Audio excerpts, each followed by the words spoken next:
Starting ఉంది.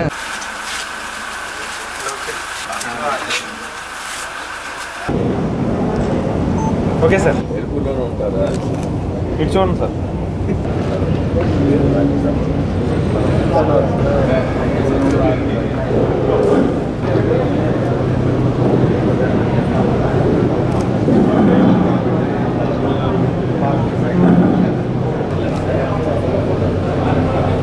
కొంచెం ముందుకు వెళ్దామన్నా? Okay.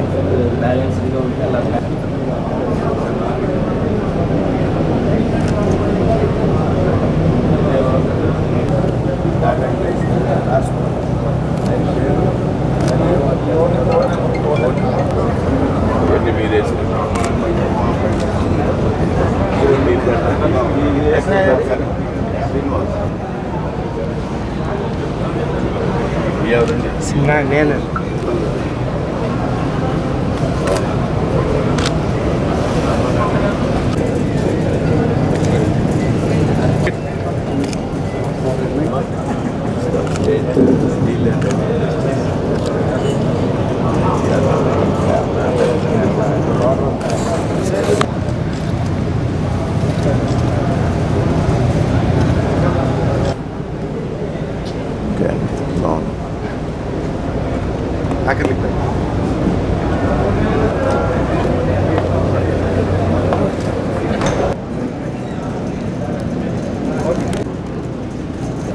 Okay sir. Right right.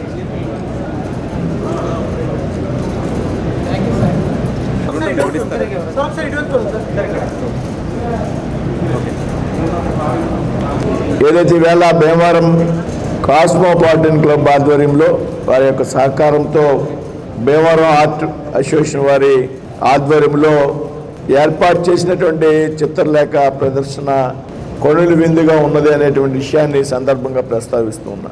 కళలను ప్రోత్సహించడం అనేది మనందరి యొక్క బాధ్యత. కళలలో ఇమిడి ఉన్నటువంటి ప్రాచీన సంస్కృతి సాంప్రదాయాలు ఏతున్నాయో ఈవేళ వాటిని అన్నింటినీ కూడా మనం గౌరవించాల్సినటువంటి బాధ్యత, కాపాడుకోవాల్సినటువంటి బాధ్యత ప్రతి పౌరుడి మీద ఉన్నదనేటువంటి విషయాన్ని సందర్భంగా స్పష్టం చేస్తూ ఉన్నా. చిత్రకారులకు సంబంధించి చిత్రకళకు సంబంధించినటువంటి ఒక ప్రదర్శన. ఇప్పుడు నేను చాలా మంది కళాకారులు, చిత్రకారులు వారు వేసినటువంటి పెయింటింగ్ చూసా. చాలా అద్భుతంగా ఉన్నాయి. వీరంతా కూడా మన పక్క గ్రామాల్లో ఉన్నారు. వీళ్ళు నేను తెలుసుకున్నా, పక్కన ఉన్నటువంటి వేల్పూర్లో, లేకపోతే భీమవరంలో 4-5, లేకపోతే ఏలూరులో.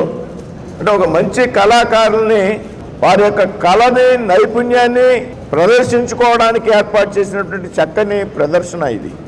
ఎవరైతే రాజశేఖరన్ పరమేశ్వరన్ గారు ఉన్నారో, తిరువనంతపురం ప్రాంతానికి చెందినటువంటి వ్యక్తి, ఒక అద్భుతమైనటువంటి చిత్రకారుడు. వారిని తీసుకొచ్చి ఈ ప్రాంతానికి వారిని గౌరవించడం అనేది కూడా మన ఈ భీమవరం పట్టణ ప్రాంతానికి ఒక గౌరవంగా నేనైతే భావిస్తూ ఉన్నా. రాజశేఖరన్ పరమేశ్వరన్ గారు మనిషి ఉన్నట్టు ఫోటో చూసి కానీ, మనిషిని చూసి కానీ అరగంటలో ఆయన చిత్రాన్ని రూపొందించేటువంటి శక్తి ఉన్నటువంటి వ్యక్తి. అనేక దేశ అంతర్జాతీయ ప్రదర్శనలో పెద్ద ఎత్తున రివార్డులు పొందినటువంటి వ్యక్తి. గిన్నిస్ బుక్ ఆఫ్ వరల్డ్ రికార్డ్స్లో 2 సార్లు ఆయన పేరు నమోదు చేసుకున్నటువంటి వ్యక్తి. అంత సామర్థ్యం, నైపుణ్యం, ప్రతిభ ఉన్నటువంటి వ్యక్తి వేళ భీమవరం రావడం అనేది మనందరికీ కూడా గర్వకారణం. ఈ రకమైనటువంటి ప్రయత్నం చేసినటువంటి భీమవరం ఆర్ట్ అసోసియేషన్ని అభినందిస్తూ, మరి ఈ రకమైనటువంటి కళలను ప్రోత్సహించేటువంటి ప్రయత్నం చేసుకున్నటువంటి కాస్మోపాలిటన్ క్లబ్ యాజమాన్యాన్ని, దాని అధ్యక్షుడు పద్మరాజు గారిని, ఇతర పెద్దలను అందరినీ కూడా పేరు పేరున అభినందిస్తూ ఉన్నారు.